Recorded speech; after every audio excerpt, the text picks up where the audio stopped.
Good morning and happy Mother's Day, and welcome to the Namaste Center. It's a beautiful day, and we are being blessed today by a beautiful gift of a message by a man who is beloved by so many of you here today.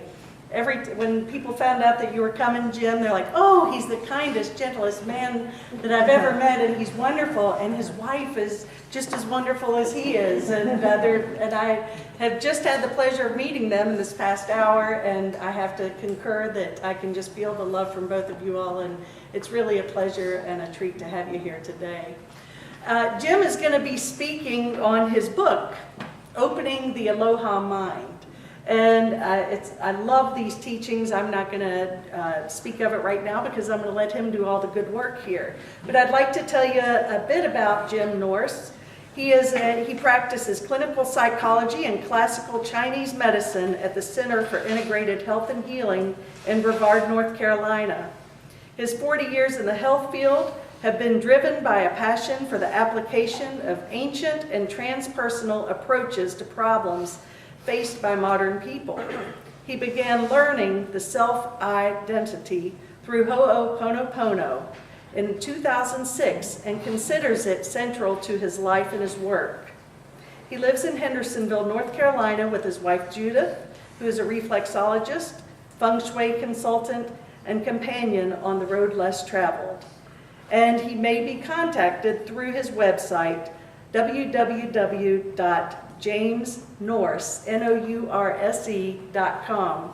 Well, Jim, it is our pleasure to finally have you here today. Let's give Dr. Nourse a nice welcome.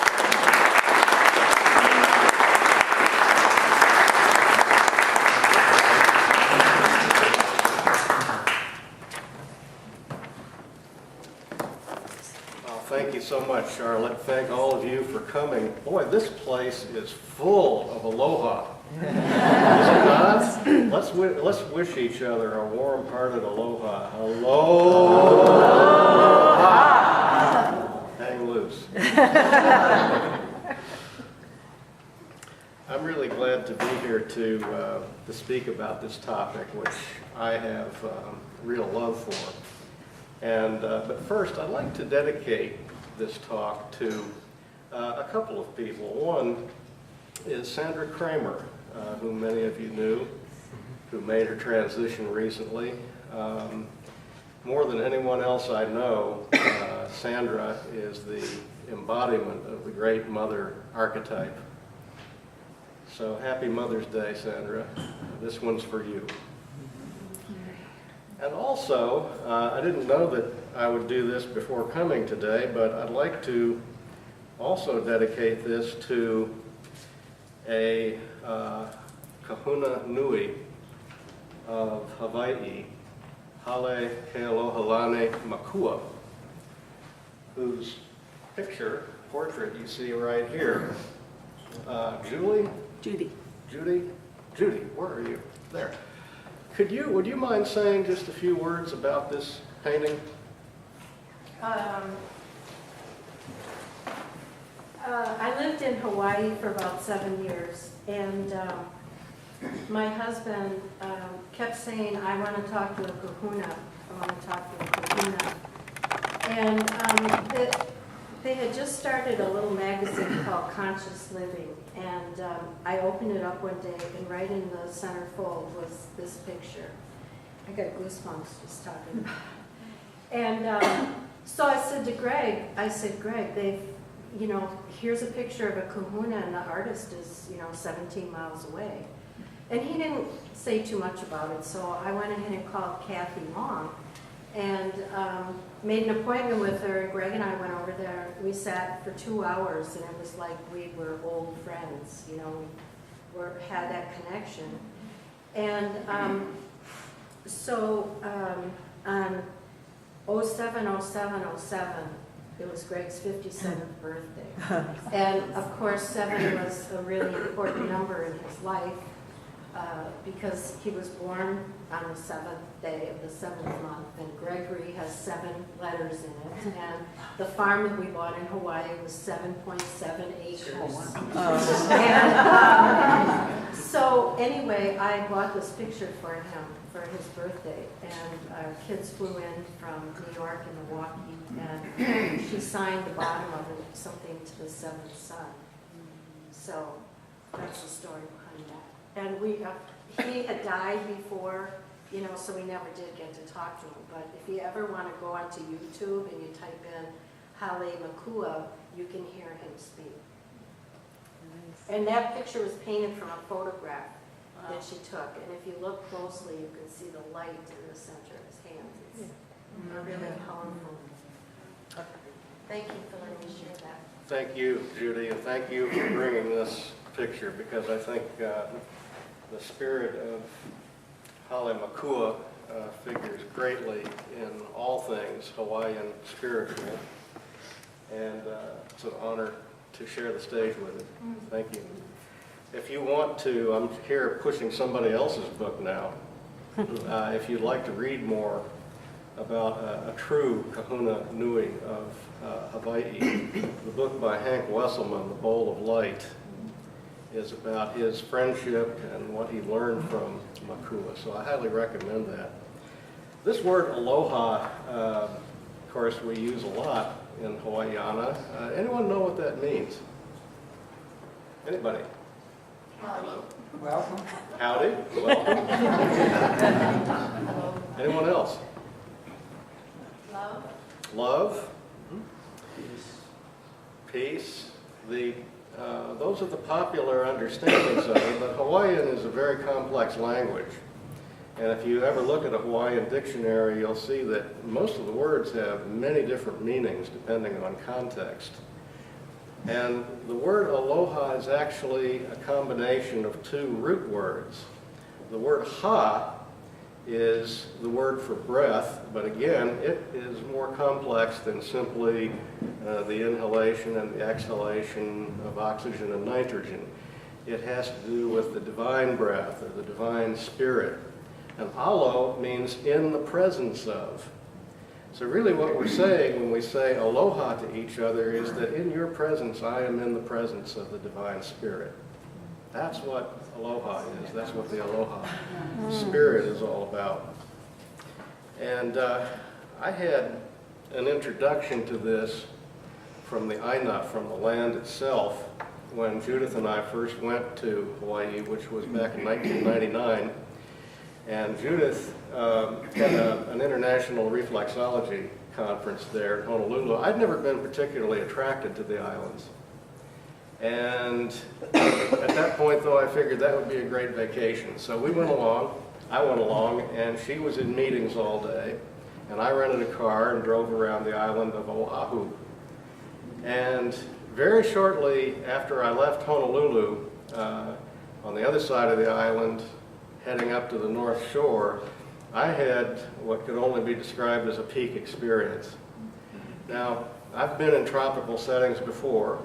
I know what it's like to be in a beautiful tropical setting and what that feels like, that state of relaxation that sets in.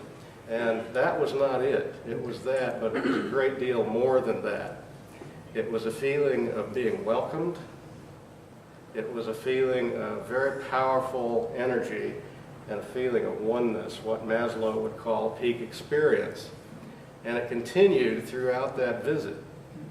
And second visit, of course, we had to go back, having experienced something like that. We went to the island of Kauai. How many of you have been to Kauai? Yeah. You know that that spirit is quite strong there too, then, no doubt. We were, early on in that trip, we had decided we were going to visit the sacred sites on the island called heiaus, or heiau. A heiau is a place of worship or a temple that served the pre-Christian religion. And many of these heiau are in a state of disarray because they were, their use was essentially prohibited by the missionary movement that took over the islands spiritually. And, but they are now being accorded the respect that they deserve. And we were at one of the heiaus. It was the Hikina Akala heiau at Lidgate Park, right at the mouth of the Wailua River where it empties into the ocean. And after we were finished meditating there, we noticed that there was a Hawaiian man that was approaching us. And he had on a hat and sunglasses, and we couldn't read his facial expression. And I was a little bit concerned about our situation because I thought we might have violated some kind of sacred protocol. As you may know, Native Hawaiians, like Native Americans, are very sensitive to anybody trespassing on their spiritual traditions, with good reason. And so he came up to us and he said, "Well, I see you guys are hanging out at the heiau." And still, can't get a read on this. So I held out my hand, shook his hand. I said, "Yes, sir, we were meditating here. I hope that's okay." And his demeanor changed completely. He said, "Oh, that's great." He said, "My name is Kopa Kaluahine. I do healing work here on the island." And much like Hale Makua, this was a gentleman who was career military. He had served 2 tours in Vietnam. And after his discharge from the service, he returned to the ways of his grandmother and began practicing the healing techniques and approaches and the spiritual functions appropriate to a kahuna. And he is regarded as a kahuna on Kauai, and we've had a friendship in the present day. So that was our introduction to the Hawaiian Islands, this powerful experience of the mana, or the energy, of the islands, and also a first-hand contact with a kahuna. And these experiences convinced me very early on that any kind of spiritual practice or healing tradition that has its roots in this setting has to indeed be very powerful, and that the native healers were able to partake of this mana and do remarkable things with it. So then if we fast forward to 2006, we had continued to visit the islands many times in the interim, and we learned of a class on self-identity through O Pono Pono that was being offered in Charlotte. And did any of you attend that? By any chance, any of you here attend that? And it was being taught by Dr. Ihaleakala Hugh Lin, whose name probably rings a bell to some of you. He was written about in the book by Joe Vitale, Zero Limits. And the story of Hugh Lin is also quite remarkable. This gentleman was hired by the Hawaii State Hospital to work on the unit for the criminally insane, forensic unit, locked unit, which was, by all accounts, a terrible place to work, let alone live. Patients were typically in shackles and restraints. Violence against members of the staff was legendary. It was a daily occurrence, and very few people liked to work there. It was a high turnover situation, a lot of absenteeism, and that was the situation that presented itself as he came to work. By the time he left the unit, a few years later, all incidents of violence had been radically reduced. The whole atmosphere of the unit had changed. In fact, they ended up closing the unit down because they had no further use for it. Now, the interesting thing here is that Dr. Hugh Lin never saw any of these patients. None of the other conditions had changed. None of the other practices that were taking place on the unit had changed. The only difference was his practice of this self-identity through O Pono Pono method. And it was practiced by him sitting in his office, reading the charts of these patients, reading stories of murder, rape, drug crimes, all kinds of horrible stuff, and dealing with what was coming up in him as he experienced these horrible scenarios through this process that's called cleaning in O Pono Pono. And as he describes it, it was not by working on any of the patients, it was by working on himself that the conditions on the unit improved, and they were ultimately able to shut it down. He never did any psychotherapy sessions with any patient, never attended groups, did not attend staff meetings, did not attend community meetings. He stayed in his office and cleaned on what came up in him on reading the charts. He did this before he came into the unit, while he was on the unit, and after he left the unit at night. Quite remarkable. What occurred to me as I began my own practice of O Pono Pono, working with myself and also in the clinical context, was that this sounds very much like the myth of the rainmaker. Any of you familiar with that? If you run across that? Who all here owns the collected works of C.G. Jung? I know one person.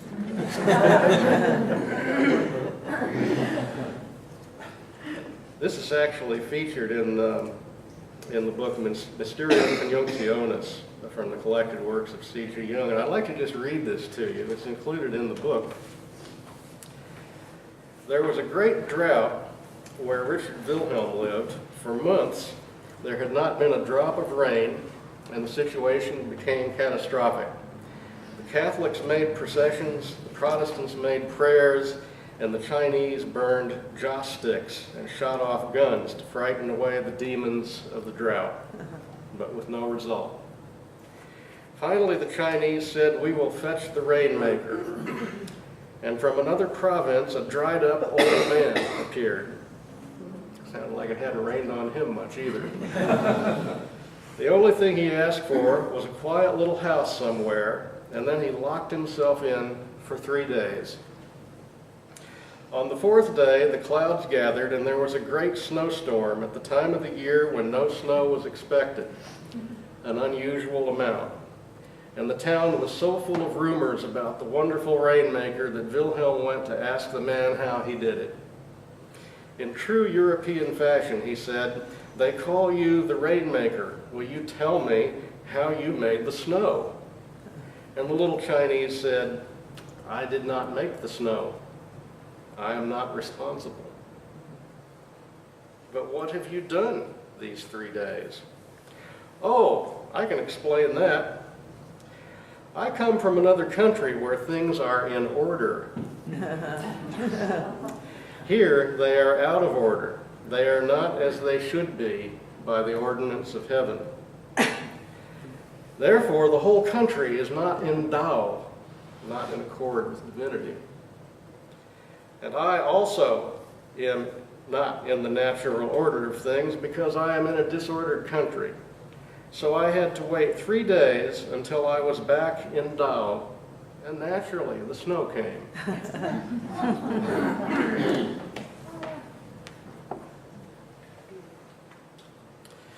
The message of this myth, and it indicates that this has been known about for some time, this is an old Chinese story, is that we have within us the ability to make right, to set straight, to bring into balance the whole world, simply by working on ourselves. Now, does this mean that we don't take action out in the world? No, of course it doesn't mean that. But it means that whatever action we take is going to come from a mind that is in balance and is in accord with the heart, rather than a state of disarray and agitation. If we take action in the world from a state of disarray and agitation, then what are we going to manifest in the world? Even though temporarily what we see may look good, may look like we've accomplished something. Conscious mind, the conscious mind does not have the ability to orchestrate such a thing. The conscious mind cannot see effectively the long-term consequences of its action, nor can it understand what factors weigh into its decision-making process. That is why a process such as O Pono Pono is so important in generating any kind of action that we take in the world. We'll get into this in a lot more detail in the class, those of you who'd like to come, but the whole Pono Pono world views mind as a 3-part process, a 3-part structure. High mind, superconscious mind, or high self, middle self, conscious mind, low self, subconscious mind. And it views all problems that come up, anything that comes up in our life that we define, that we experience as a problem, is not happening out here, it's happening in here. It's memories that are replaying in subconscious mind and causing conscious mind to experience agitation. So the solution is not me getting you to change, Bob. The solution is my dealing with the memories that are being activated by what I took offense at in the remark that you just made to me. You know, you think about it, this is even in our language, isn't it? He made me angry.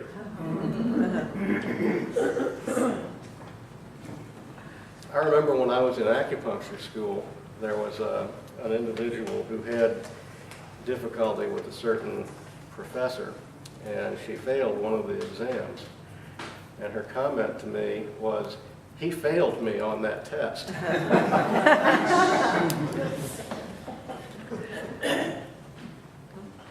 How about when it's rainy and humid out? This weather is so depressing. I can't possibly feel good. There's too much water in the air. Really? That's what that's saying? O Pono Pono is a Hawaiian word, another one of those complicated Hawaiian words, but basically it means to make right. The word pono, if you look it up in the Hawaiian dictionary, has many definitions. But basically it means to make right, correct, to set straight, to bring into balance. When you see a doubling of a syllable in Hawaiian, pono pono, it means to do that to a degree, to completion and with thoroughness, all the way. When a problem was solved through O Pono Pono in the traditional Hawaiian practice, it was considered done, finished for all time. It wasn't even okay to bring it up again. Because if you weren't done with it, you weren't done with it, it was done. As it was originally developed in Polynesia, O Pono Pono was a process for problem solving and forgiveness. And it would be practiced if there was a difficulty in a family, if there was a conflict in a family or in a community. A kapuna elder or a kahuna practitioner would be brought in and would mediate a ho'oponopono, would do a ho'oponopono between all of the different parties that had a dog in the fight. And the process continued until it was really finished. So it could go on potentially for a long time, but once it was finished, it was considered finished. And this particular modality, the original traditional ho'oponopono, is still practiced in variations in contemporary mediation settings. So it is a wisdom tradition that has found expression in a modern setting. There is a practitioner of traditional ho'oponopono who was also a healer on Oahu named Morna Nalamaku Semeona, native Hawaiian, who had an inspiration that this whole process of externally mediating conflicts and problems could be internalized. Now, you all, particularly in a church like this, you're familiar with the distinction between exoteric and esoteric. You know, the exoteric is the external practice, the liturgy, the songs, the prayers, all of this sort of thing that we do on a corporate level. The internal practice is what the mystics do. It's that internal world. We have the external Christ who is the Savior, and we have the internal Christ who is that inner light, right? That's a familiar distinction. This is actually, I think, what Morna accomplished in her internalizing the ho'oponopono process. She created a kind of a walking on the ground mysticism.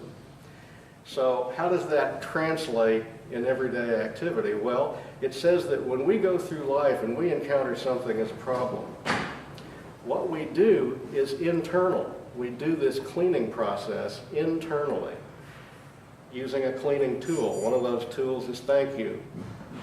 Another tool is I love you. You don't even have to mean it. It might be hard to mean it if you're feeling really angry, right? But you use the tool anyway.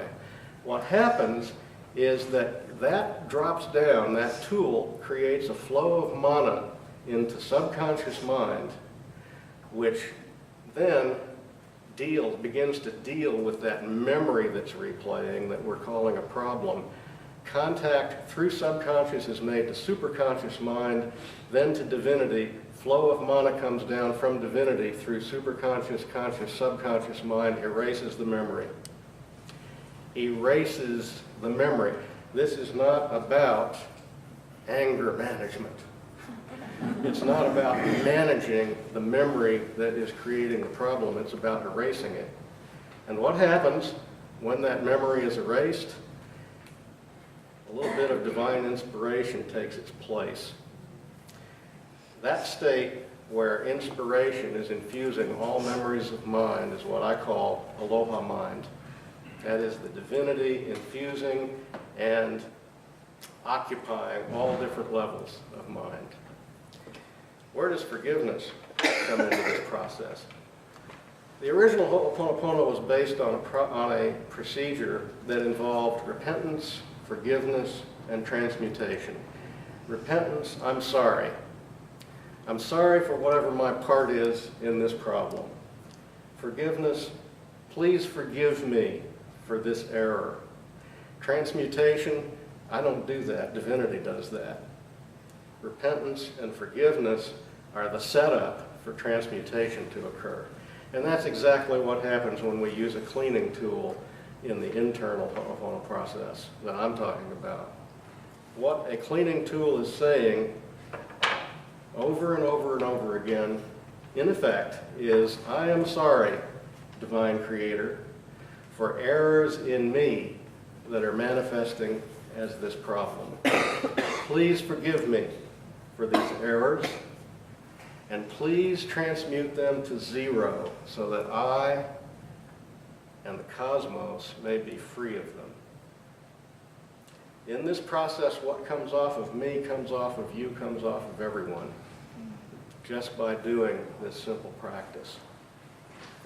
It's a lot to wrap your mind around if you're a mental type, and I'm a mental type, and that's why in this book, Chapter 3, those of you who are listening to me today and are just saying, yes, yes, yes, that sounds exactly right, you can skip Chapter 3. Chapter 3 is entitled, I Wouldn't Believe It Even If It Were True. And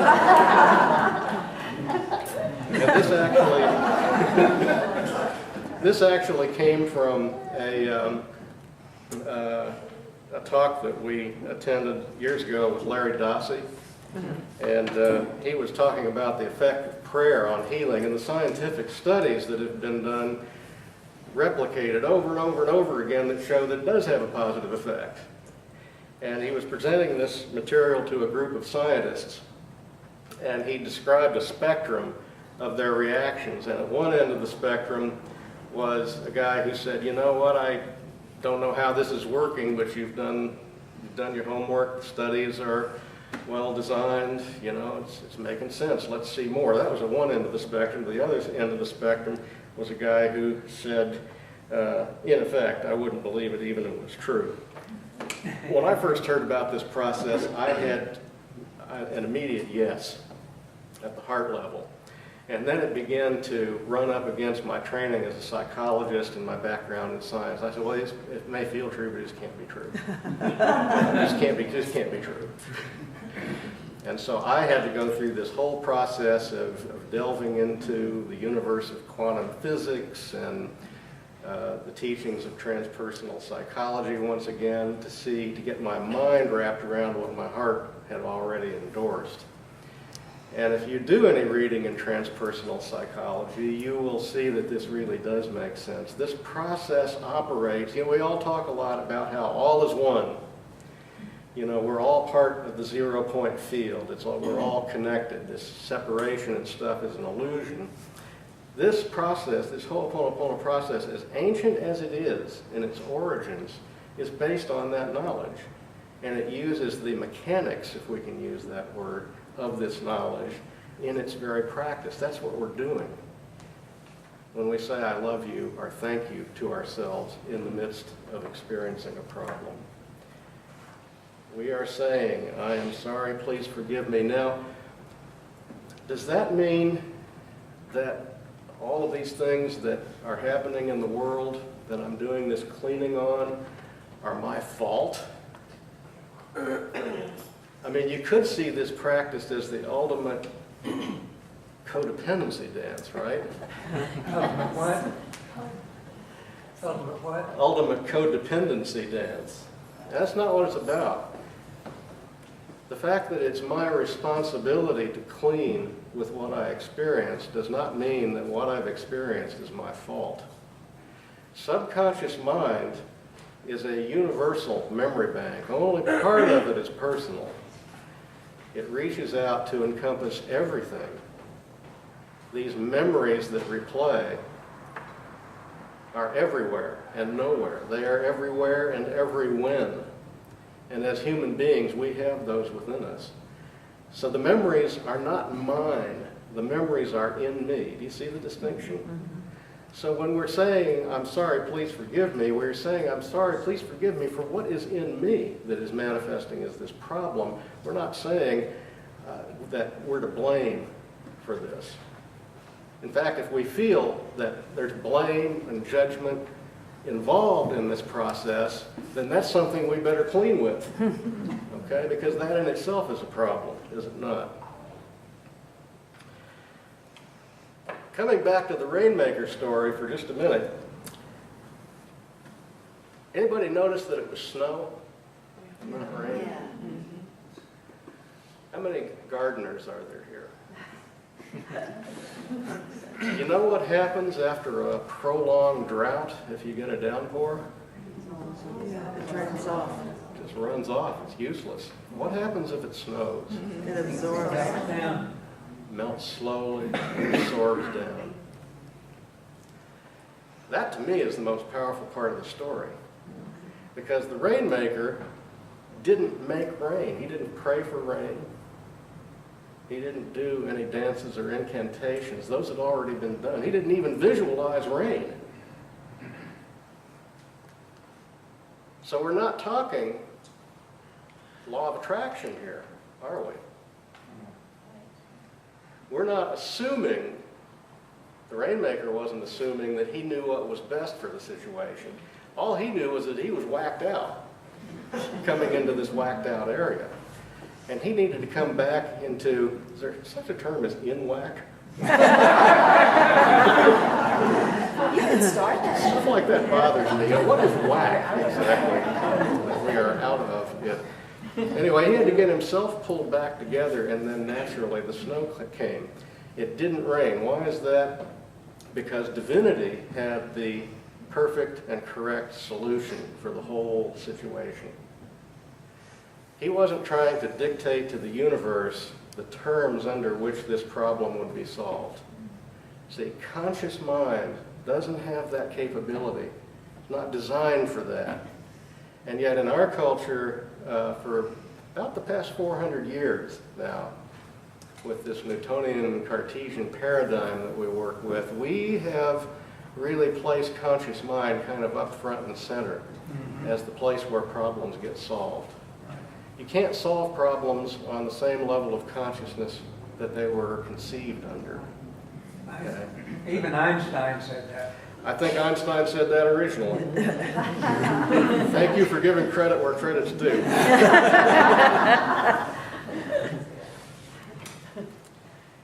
I think that's an extraordinarily important point about this process, is that when we go through the O Pono process of repentance, forgiveness, and transmutation, we're not assuming that we know what is the right income, right income. Thank you. I love you. That's so cool when that happens. Very Freudian. Oh. I looked up something on the Hawaiian dictionary. You want to learn a little Hawaiian? Yeah, why not? Happy Mother's Day. Hau'ole la makuahine. Hau'ole La Makuahine.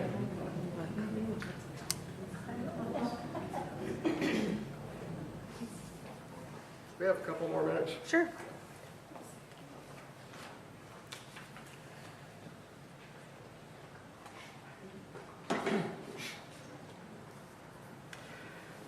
Through the practice of cleaning, what conscious mind desires, conceives, and work toward is progressively freed from the influence of memories replaying and informed by the influence of divine inspiration.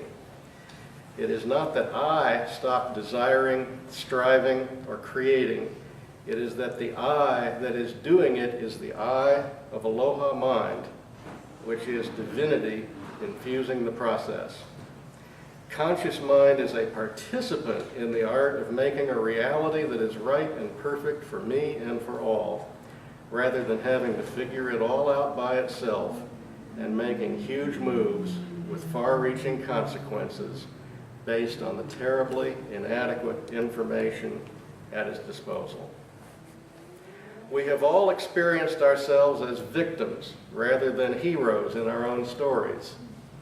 The idea that we can employ a procedure to create a more desirable reality comes as a blessing when we are in a period of adversity or just tired of the same old dissatisfaction.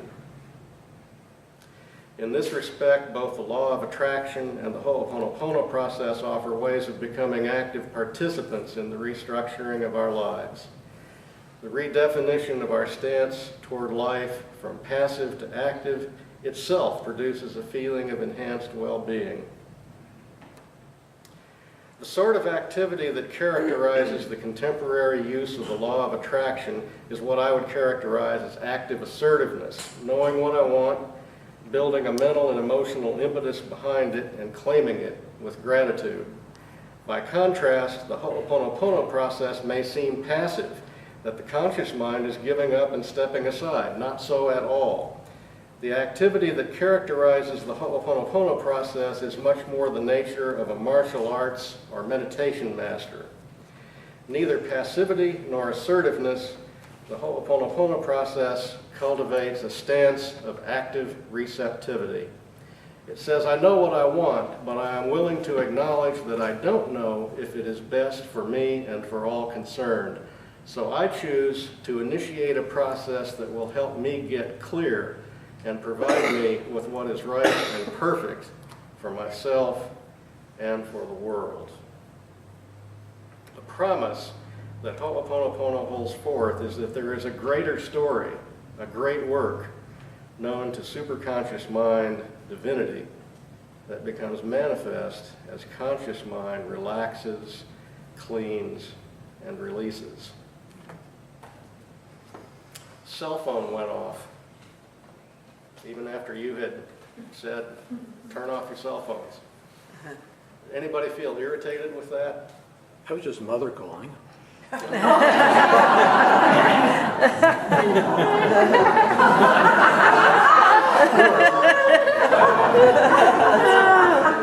Were you irritated?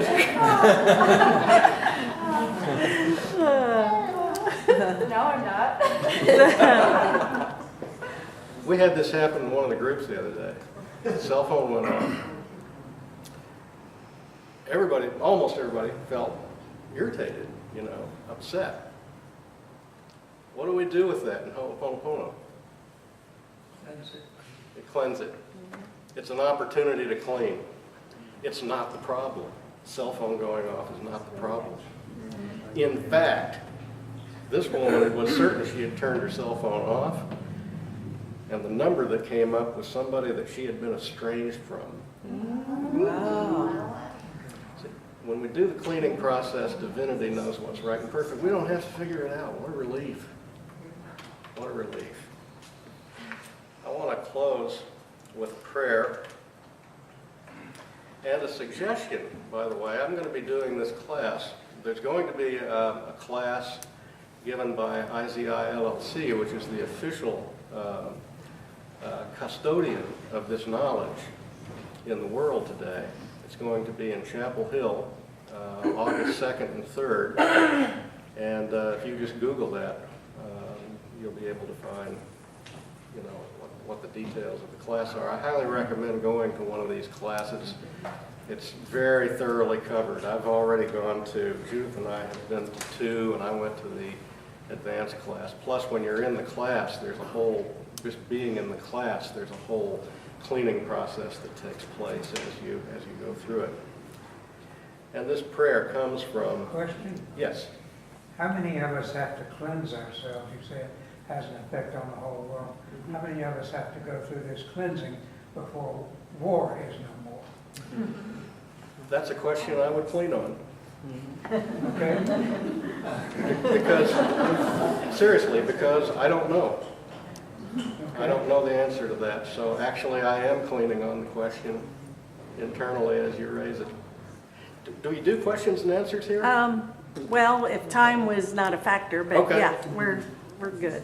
We're good? We can take? Well, no, well, maybe after if people want to ask. Okay, that's good. After this prayer, if people want to come up, we can take some more questions. Whenever the O Pono Pono folks use the word I, capital I, they're referring to divinity. Closing prayer. I am, let's do the peace of I.